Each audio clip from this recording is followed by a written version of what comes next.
Well, on that note, I will call the meeting of the Village of Beach Park Village Board to order. This is the December 10th, 2020 meeting, scheduled for 7 o'clock.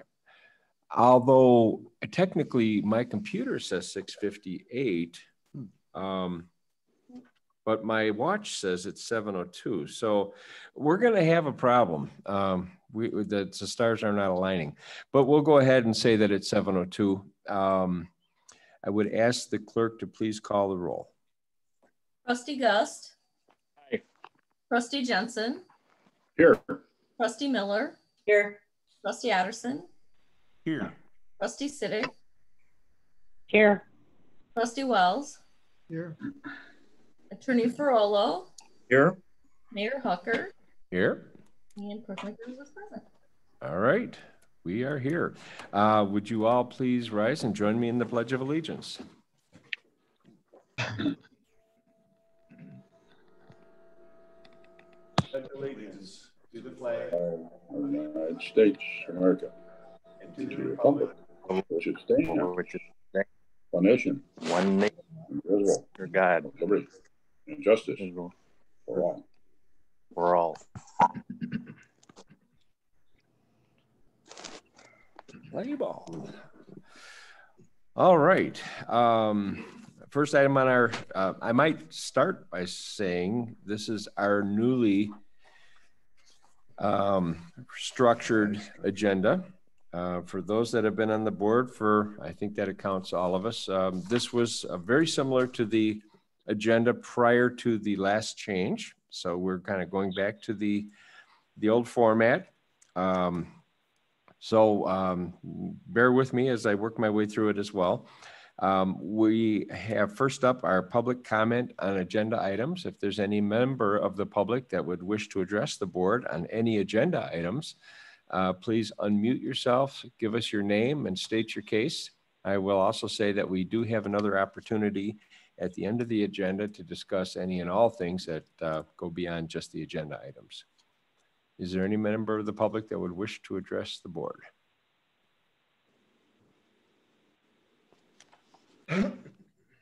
All right. Well, hearing none, I didn't say unmute yourself. Did I say unmute? Yes, you did. Okay, I did say unmute. So if you didn't unmute yourself and we didn't hear you, then I'm sorry. Okay, another comment, opportunity comment coming up towards the end of the agenda. Next up, we have the consent agenda, which includes the following items. Approval of the Village Board regular meeting minutes from November 12th, 2020. Bills presented for payment in the amount of $345,845.57. The finance report, public safety reports from October of 2020, and two resolutions. I would ask the clerk, what is the next resolution number? 39. So this would be resolutions 39 and 40. Resolution 39 is a resolution establishing regular meeting dates of the Village Board and committees of the Village of Beach Park. And resolution 40 is a resolution establishing the holiday schedule for the 2021 calendar year in the Village of Beach Park. Is there anything that the board would have us consider separately outside of the consent agenda? Hearing no requests, I would ask for a motion to approve the consent agenda as presented. So moved. We have a motion by Trustee Gust. Second. Second by Trustee Otterson. Sure. I heard an echo, but he won this time. Sorry, Regina. Okay. All right. Here we could arm wrestle. Any discussion on the consent agenda? All right, hearing none, I'd ask the clerk to please call the roll. Trustee Gust. Aye. Trustee Jensen. Aye. Trustee Miller. Aye.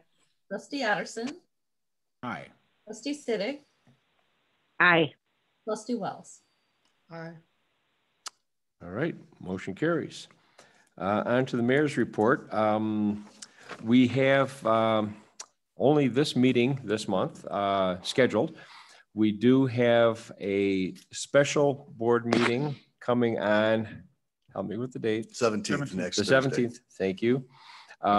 So just a casual reminder to everybody,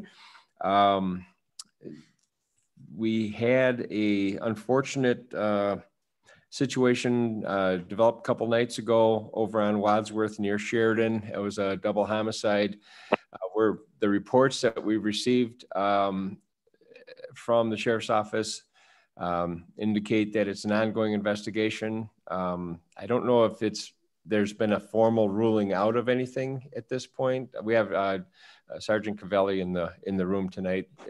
Was there anything ruled out?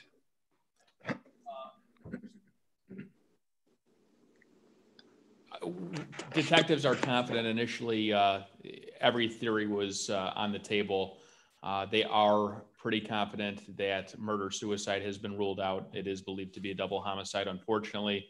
But you've got the entire Sheriff's Detective Bureau right now focused on working this through, following up on leads. They are getting leads. The neighbors, the residential neighbors in that area have been extremely helpful, helped with some video surveillance that they have, Ring doorbell cameras, the businesses in the area, extremely helpful. So the community has really stepped up, and really when we have a heinous crime like this, you tend to see community come together, and certainly it's happening, which is aiding investigators. So it's a full court press on our end. Certainly we want to provide justice for the victim's family, answers for the village and the people of Beach Park. Yeah. And the other comment I think I read in the press release was that there does not appear to be any danger to the public at this point, that this may have been a targeted situation. So all that to say, more to come. And I will take a moment to say this. And my temporary residence is on Wadsworth Road, near Gabriel. So we get a real clear view of what's happening on Wadsworth Road. And that evening, we went from one squad to 3 squads to an ambulance to more squads, and it just kept going. The response from the sheriff's office was impressive. And I started thinking to myself, I wonder if there's any deputies anywhere else in the county, because there were so many that had made it to the scene within a relatively short period of time, I might add, for almost 10 o'clock at night. It was impressive. So to those that, occasionally raise the specter of, the village would be better off with its own police department. I'll say it the way I feel it. And, and no disrespect for small departments. We would still be heavily dependent on Lake County for any situation that came up. There's no way that this village could put forth a police department that could that could handle an event like that and deal with all the dynamics from traffic control, dealing with the media, dealing with the investigations, et cetera. There's just no way that we would ever be able to afford to field a team as professional and as well-staffed as the sheriff's office does to serve Beach Park. So more to come. Just my gratitude to the sheriff's office and to the professionals that work in that department and respond every day, whether it's a traffic stop or whether it's something as heinous as this. I really respect what they do and appreciate it. So, Mayor, before you move Sure. Mayor, if I may, on that same topic, I've had some conversation with the administrator regarding social media nabobs that are agitating, complaining about sheriff's department services. Seems to be focused in the Cambridge area with respect to property crimes, automobile break-ins, that sort of thing. I agree 100% with what you said, that we have a great deal with the sheriff's department. Very pleased with it.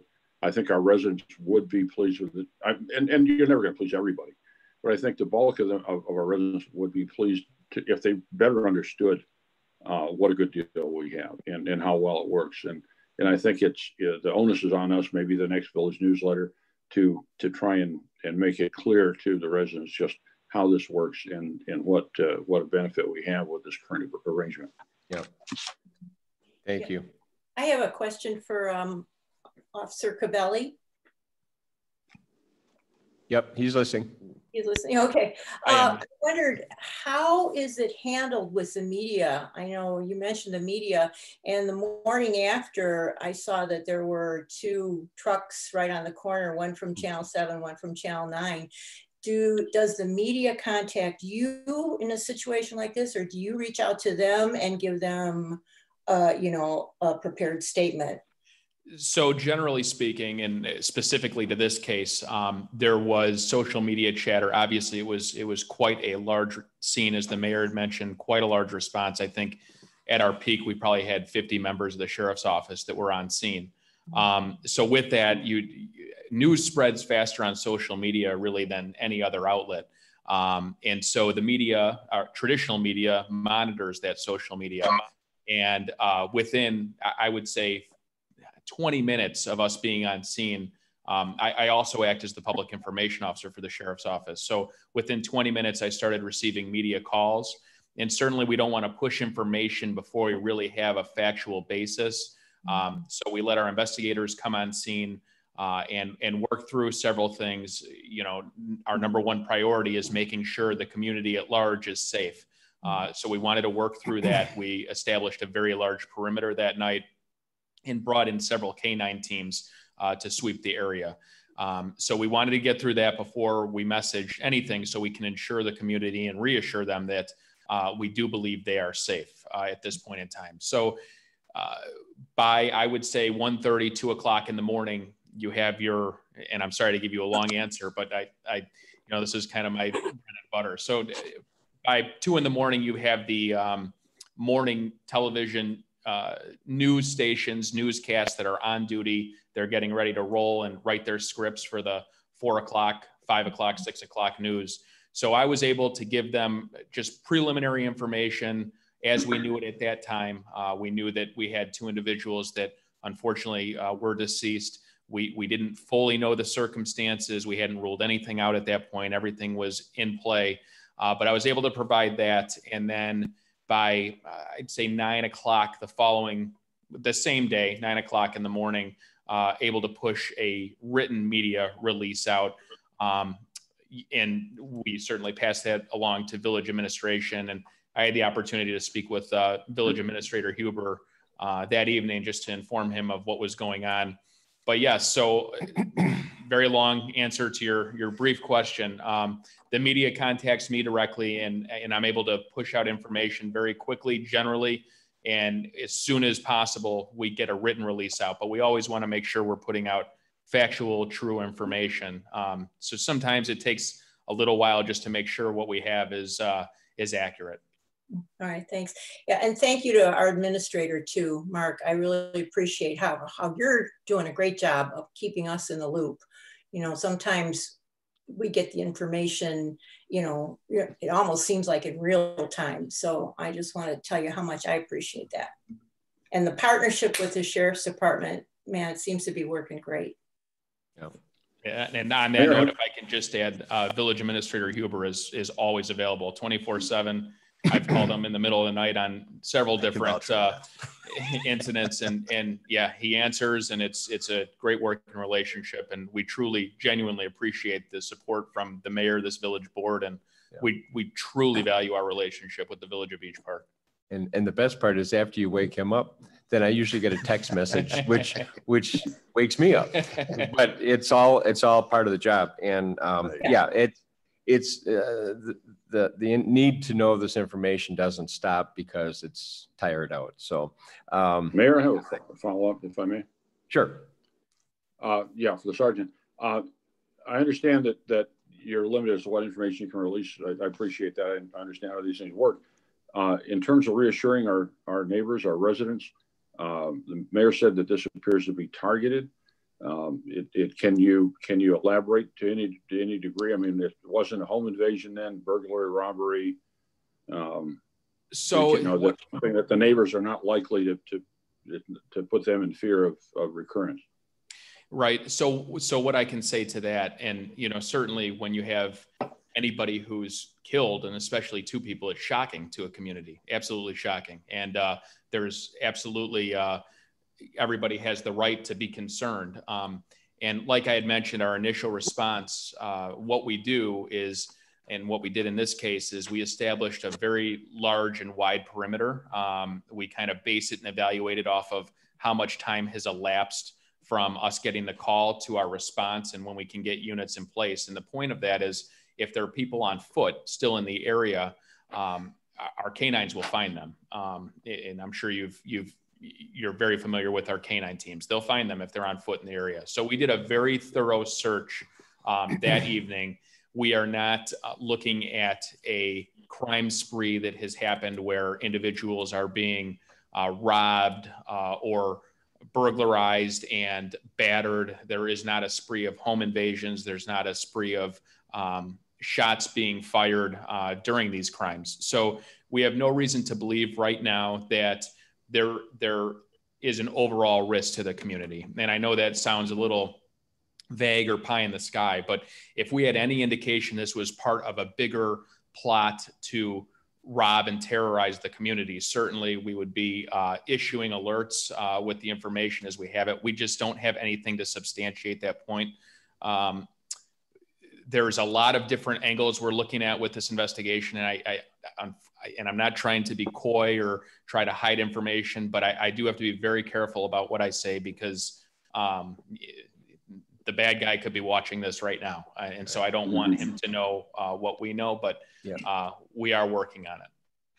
Well, yeah, I appreciate that. And of course, as soon as information is available to be released that might help to allay any fears, we appreciate that. For sure. We will absolutely do that. It's interesting the way you talk about social media working so quickly. I live very close to that scene, and I happened to have Facebook open at the time, and I saw somebody comment, "Hey, I'm near Sheridan and Wadsworth, and I just heard some yelling outside, and I just saw a squad car go by. Does anybody know what's going on?" Well, I stepped out on my porch, and I then saw the sky start to light up. Yep. So Facebook said something about something at that corner before any of the squad cars showed up. Right. And I told my wife, I said, that's amazing. Yeah, it spreads like wildfire. Yeah. It's unbelievable how quickly that and the inverse of social media, sometimes people go to social media instead of law enforcement. Yeah. And we've certainly seen activity on social media complaining about, oh, my car was broke or entered and my change was stolen, or my, so-and-so saw such and such on their camera. And it's like, have you told the sheriff's office? If you have, cool, then tell everybody else. It's great. But start with the sheriff's office. Somebody yelling, maybe depending on the kind of yelling, may not be a reason to call the sheriff. But on the other hand, if you're worried enough about what's going on that you're going to start asking the internet, then it might be good to call the sheriff. That's spot on, Mayor. And what we always try to reassure the community is that if it rises to the level of anybody's concern, call us and let us check it out. The worst thing it is it's an unfounded call, and we'll go about our business, and it's nothing, but it could be huge. It could be something. And if we don't know about it, we can't address it. Exactly. So all good. And social media injects a whole new level of dialogue that it's good, and it's confusing, and it's sometimes awful. That's a good word, Mark. What people will say to their neighbors or whatever, their audience, and how harsh people get so quickly. Some people just get turned off by it. But the sheriff's department always answers the phone. They always respond. And wouldn't it be better to tell the story about your interaction with the officer rather than miss the opportunity to help a neighbor by reporting something? So it's all good. All right. Well, that was a lengthy mayor's report for something I didn't have much to say. We'll move on to trustee reports now. First up, we've got Trustee Jensen, Finance Committee. Thank you, Mayor. All I have to report is that our December meeting is going to be on the 16th, 6 p.m., virtual. So unlimited seating and McRibs are back. That's all I have. Ooh. Oh. Can we have virtual McRibs? Well, I hear that CPS Probably is going to have a one right virtual now. strike, so Better than I guess so. real Why not? Okay. Then moving on, Parks and Recreation Committee, Trustee Gust. Thank you, Your Honor. I would just like to wish everyone a very, very healthy, happy Christmas and a healthy and happy New Year. And hopefully, eventually, like we all talk about, we're going to get over this. We just got to be patient and hope everything flies the way we want it to. And that ends my report, Your Honor. Thank you very much. Next up, we've got Trustee Wells. Looks like you've got an ordinance for us tonight. Thank you, Your Honor. I have for your consideration conditional use permit for the used car sales, supply and service at 7937 North Sheridan Road, known as Midtown Motors, which was approved in March of 2018. Extensions were granted in January of 2019 and 2020. The renewal request was prepared last year. The petitioner requested a 3-year extension. Staff recommended a 1-year extension, which was granted per ordinance number 2020-003. Petitioner has recently submitted a request to operate from March 2021 through February 2022. The business has now been operating in compliance with the original conditional use permit for nearly 3 years. There's not been any issues or complaints since the business met with the original conditions of approval from the 2018 ordinance. At this time, staff recommended the condition of approval require annual extension be removed. As with conditional uses, the permit can be revoked per the procedures outlined in the zoning code. The ordinance prepared for the board consideration would approve the conditions used and incorporate all the original plan, zoning code departures and conditions of approval with the exception of the 1-year time limit.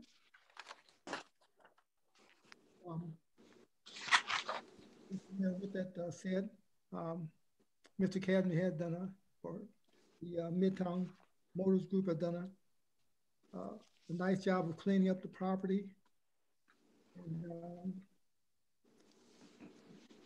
making some great strides as far as the appearance and compliance of the site. And while I do respect the recommendations and the professionalism of our staff members, considering the storage history of lack of compliance and violations at that site, I would like to recommend that we, at least one more cycle, monitor this property and grant a 1-year extension versus the 3-year extension as stated.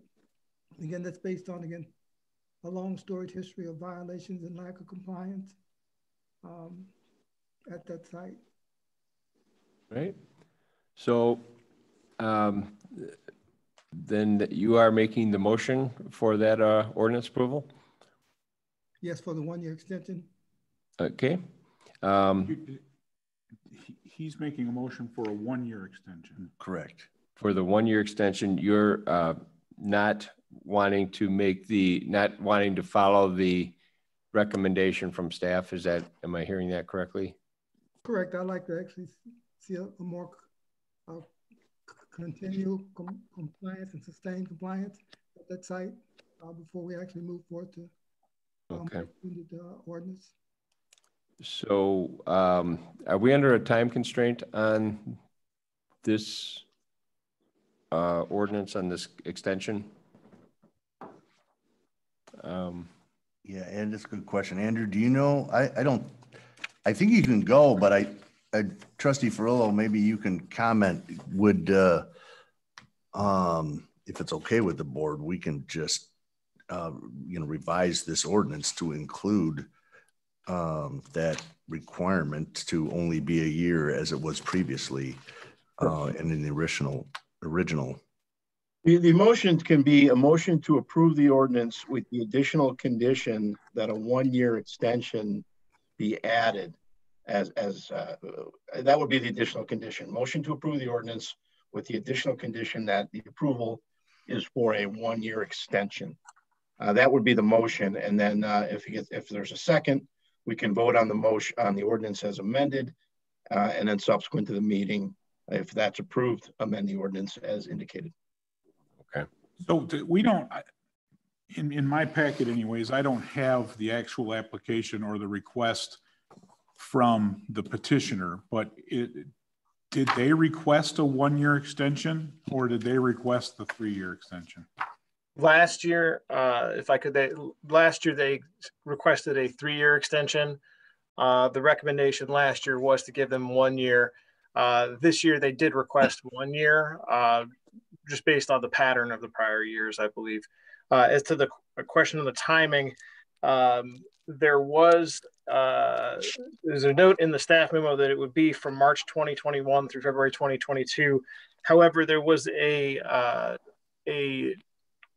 need to get this done before the end of the year that was conveyed to me when the application was submitted. So there is a time pressure, I believe. So if the board is okay with what Attorney Ferrolo has just described, yep, then I think we could amend it to include that condition that was just read out.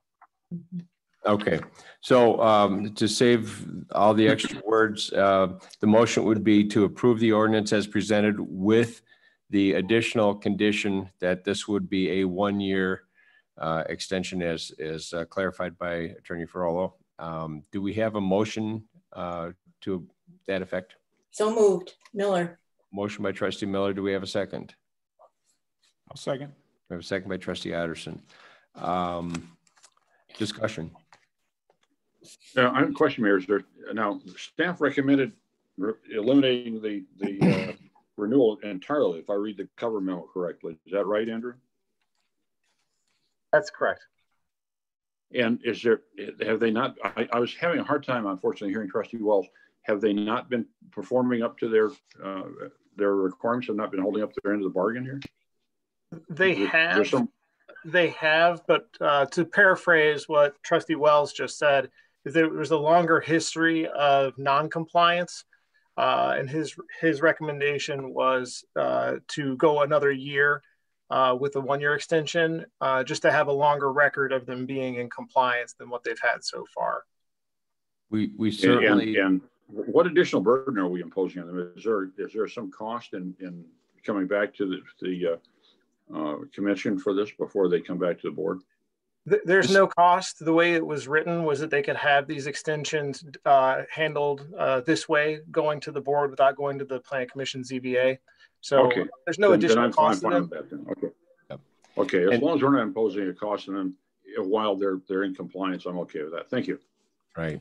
And in support of Trustee Wells' position on this,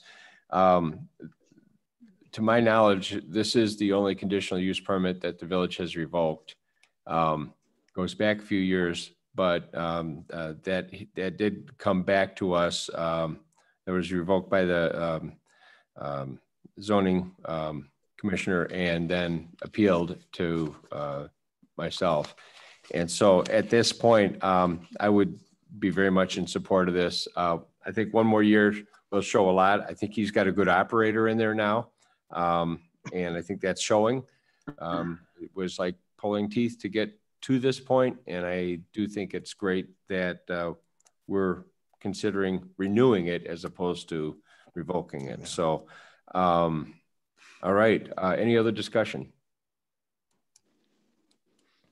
All right. What would the ordinance number be? 30. Number 30. The last ordinance of the year. Oh, no, maybe not. Well, actually, would that be an ordinance or a resolution? Yes, sir, it will be. Okay, yeah. Not the last ordinance of the year. Okay. We have just need for the clerk to call the roll, please. Trustee Jensen. Aye. Trustee Miller. Aye. Trustee Otterson. Aye. Trustee Siddick. Trustee Siddick. She's muted. She's muted. Linda, you're muted. I don't even see her on. No, I think she's actually off. She may have no, she actually had her name on there for a while. She's not on. She dropped off. Okay, she dropped off. that person just unmuted, are they? Yeah. Trustee Siddick? No, that's on her. Okay. Okay. Trustee Wells, Aye. trustee Gus. Aye. All right. Motion carries as amended. Thank you, Your Honor. That concludes my report. Thank you. All right. Public Relations and Intergovernmental Agreements Committee, Trustee Miller. Thank you, Your Honor. I do have something, and this is literally hot off the presses. The Lake County Health Department has launched a new portal today. And I think this is really important for our residents as well as residents in the whole county. It's called the AllVax website. And this is an official registration for Lake County residents to receive a vaccination against the COVID-19 virus. And what this involves is a registration where people will sign up online. They can do it online, they can do it by phone, but there are some screening questions that you'll go through. And once you complete the process, it's relatively simple. You will actually be notified when a vaccine becomes available for you. Once you're registered, you will also be able to schedule your vaccination appointments through the Lake County clinics or other facilities. The portal also includes answers to frequently asked questions on the vaccination. And the website is allvax. That's ALLVAX.lakeco health, like lakecohealth.org. Or people can call 847-377-8130. And I'll tell you, if you get on this, the website, there is just a wealth of additional information. There is information from the CDC about vaccine recommendations. You can sign up for that Lake County Health Department's weekly COVID-19 newsletter. And there's additional information, websites from the state of Illinois. So probably more than you ever wanted to know about the virus and the coming vaccines. But I think this is really timely, and it's quite interesting because the headline in the News Sun this morning, the Lake County News Sun, said that as of that printing, there were 19,000 people that had already signed up. Well, as of the news tonight on Channel 7, they were talking about it, and they said there had been now over 50,000 people that have registered. So I wondered, our administrator, can we get a link to this on our website? Sure, I'd be happy to. Yeah, I think that would be really great and helpful for our residents. And that's all I have. Thank you. All right. Thank you. Has Trustee Siddick made it back? I do not see her. She did not know. All right. We'll move on to Public Works. Trustee Addison, I can see you. Thank you, Mr. Mayor. I would just like to thank Pat Spencer, who is on the call tonight. He is with our Public Works Department. And I'm told that he's responsible for the fact that we have not had any measurable snow events up until this point. Way to go, Pat. Good job. Anyone Good job. who lives in this area for long knows that we could have been plowing snow since early to mid-November already. Mm-hmm. So that being said, there is an event that's forecast for this weekend, Friday night, late Friday into Saturday.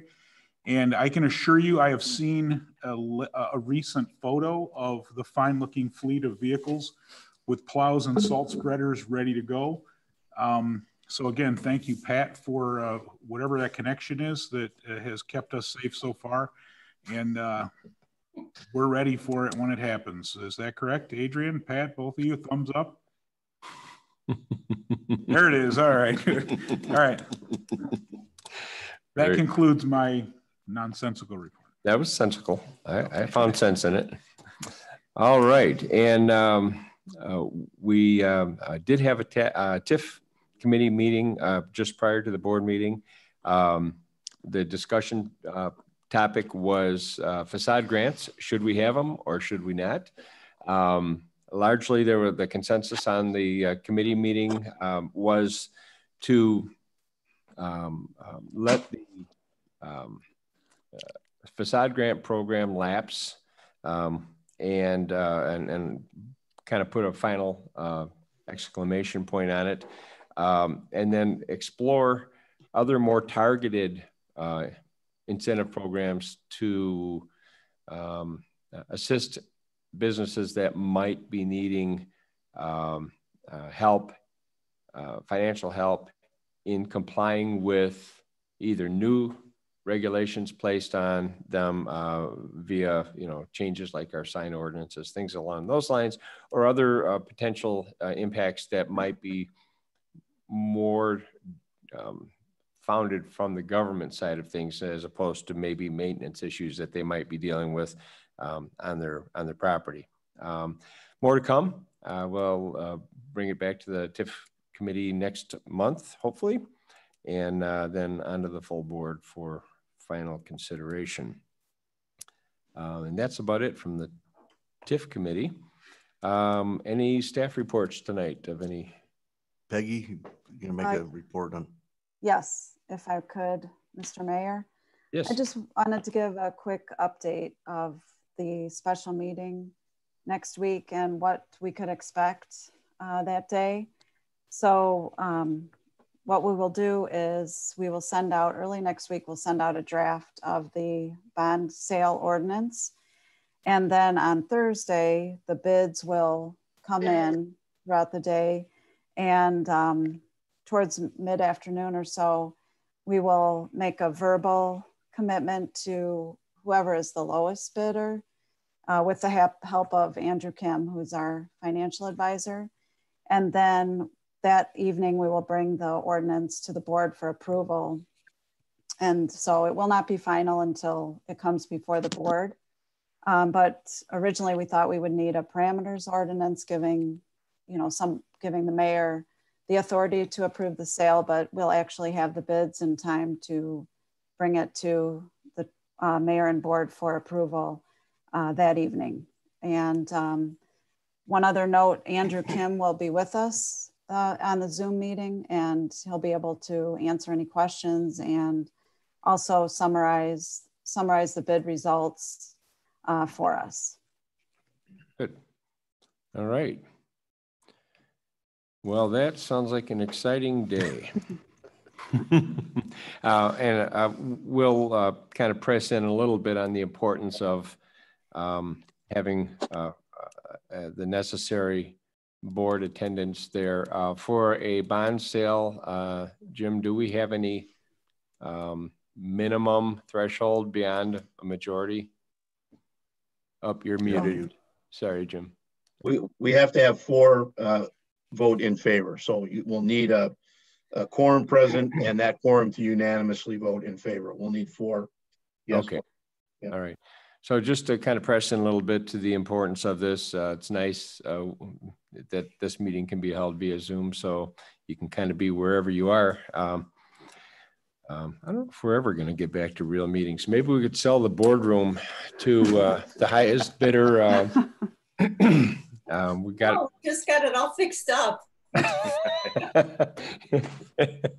Yeah, well, that's true. We'll just move all that expensive equipment into Adrian's closet there at his house. Adrian's closet. Manage it from there. If it's not too much trouble, Adrian, I'm sure you'd like to do that. So, all right. We do have we do not have any old business on the agenda, but we do have some new business. This looks like we have a request for a raffle license by Our Lady of Humility. It's a fundraiser. The raffle will be held on the 24th of April. Tickets being sold beginning tomorrow. Prize of $10,000 to be awarded. Proceeds go to the OLH school, and there's an application that you have in your packet. Do we have a motion to approve this? I'll make that motion, Mayor. Rich Gust. By Trustee Gust. Second, Miller. And we have a second by Trustee Miller. Discussion. So if I remember correctly, we are not eligible to buy raffle tickets since we're approving the license, right? Oh. We can make donations. You just take the fun out of everything. Yeah, Mark. I mean, Now that I never heard before. I've never won anything in my life. So. does the term wet blanket, I mean, I have a tattoo. I think you could buy the tickets. You just can't win the tickets. Yes. Well, that's a problem for me.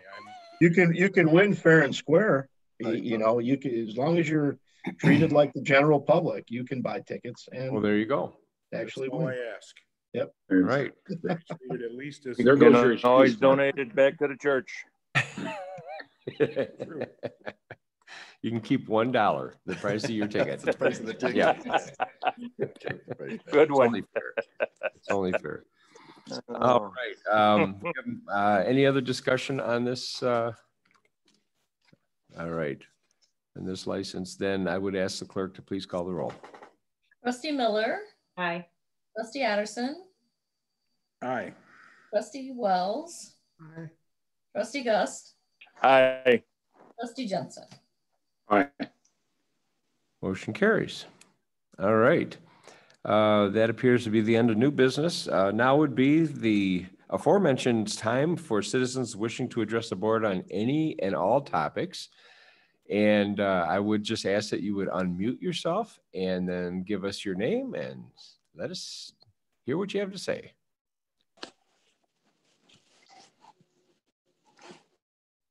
Anybody? Well, before you close, Mayor, and of course I'll yield to any residents that happen to unmute themselves in the interim. But I did have one item of new business that you dashed past rather quickly. Which was that? Well, it has to do with supporting the restaurants in the village. I've had conversation with our administrator regarding that, and he graciously posted links to, or not links, but phone numbers for the restaurants in the village. You know, those folks are taking the brunt of the response to try and protect the public from this virus. No other businesses, for the most part, being shut down for a while. There were hair salons and that sort of thing, but our electricians are still working every day. And these poor restaurant owners are really taking a pounding. And so I think it behooves us to do what we can to help them through this difficult time. That includes, of course, encouraging our residents to patronize them for the carryout. And by the way, the food at the Mexican restaurant where Corky's used to be, and I can't remember the name of it, it's on the website, is excellent. We had, the whole family had carryout on Sunday, and we intend to go back.